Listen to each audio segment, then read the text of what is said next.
90 के दशक में बॉलीवुड में अपनी दमदार एक्टिंग और मासूम चेहरे के दम पर दिव्या भारती ने दर्शकों को अपना दीवाना बना दिया था। 25 फरवरी 1974 को जन्मी दिव्या भारती की मौत 5 अप्रैल 1993 को बहुत ही रहस्यमय हालातों में हुई थी। मुंबई पुलिस ने उनकी मौत का केस जो लगभग 7 या 8 साल चला था, उसके बाद उस केस को ये कहकर बंद कर दिया था कि ये महज एक हादसा है।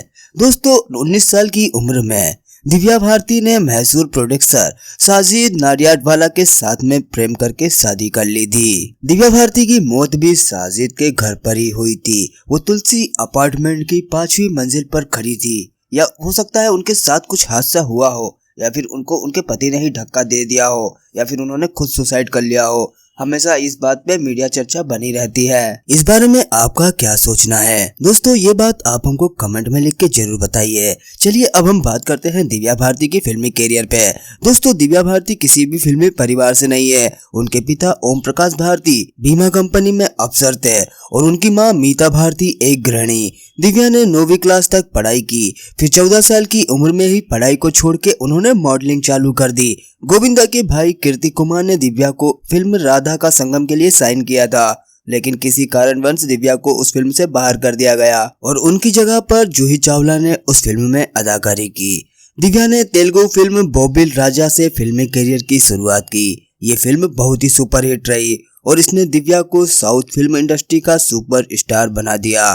तब राजीव राय ने विश्वात्मा में दिव्या को सनी देओल के अपोजिट कास्ट किया और इस फिल्म का 7 समंदर पार में तेरे पीछे पीछे आ गई गाना आज भी बहुत लोकप्रिय है। 1992 में दिव्या भारती की फिल्मों ने उन्हें शोहरत के एक बड़े मुकाम पर पहुंचा दिया था। शाहरुख खान ने दिव्या के साथ में ही 1992 में दीवाना फिल्म से डेब्यू किया। जब दीवाना मूवी रिलीज हुई उस वक्त दिव्या की उम्र महज 18 साल थी। दीवाना मूवी अपने आप में ही बहुत बड़ी ब्लॉकबस्टर थी। उसके बाद दिव्या ने फिल्म निर्माता साजिद नाडियाडवाला से शादी करके मीडिया और सभी को चौंका दिया। बताया जाता है कि साजिद से शादी के बाद दिव्या अक्सर तनाव में रहती थी। इसी तनाव की वजह से उन्होंने शराब पीना चालू कर दिया। जिस रात दिव्या भारती की मौत हुई उस रात भी वो शराब के नशे में धुत थी। रिपोर्ट्स के अनुसार 5 अप्रैल 1993 को दिव्या चेन्नई से मुंबई के वसावा स्थित अपने घर लौटी थी। उन्हें हैदराबाद जाना था, पर पैर में चोट की वजह से उन्होंने वो शूटिंग को टाल दिया।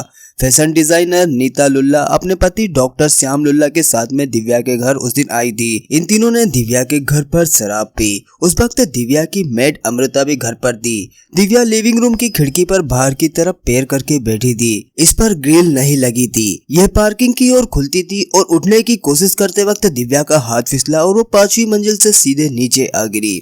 नीता और श्याम अमृता तीनों उन्हें लेकर कपूरथला हॉस्पिटल गए, लेकिन दिव्या को नहीं बचाया जा सकता। कुछ ने इसे आत्महत्या बताया तो कुछ ने कहा कि ये एक साजिश थी, लेकिन कुछ भी साबित नहीं हो सका। दिव्या की मौत के बाद उनकी 3 फिल्में रंग, शतरंज, थोली मुद्रू रिलीज हुई और ये तीनों सुपरहिट रही। दिव्या भारती ने काफी कम उम्र में बॉलीवुड में अपनी पहचान बनाई। दिव्या ने अपने करियर में जितनी भी फिल्में की ये सभी हिट या सुपरहिट ही रही। उस टाइम की स्थापित हीरोइंस को दिव्या चुनौती देने लगी थी। 3 साल में 20 फिल्में करके शोहरत पाई, शादी की और सिर्फ 19 साल की उम्र में इस दुनिया को हमेशा के लिए रुखसत कर गई। दोस्तों, ये थी दिव्या भारती की कहानी।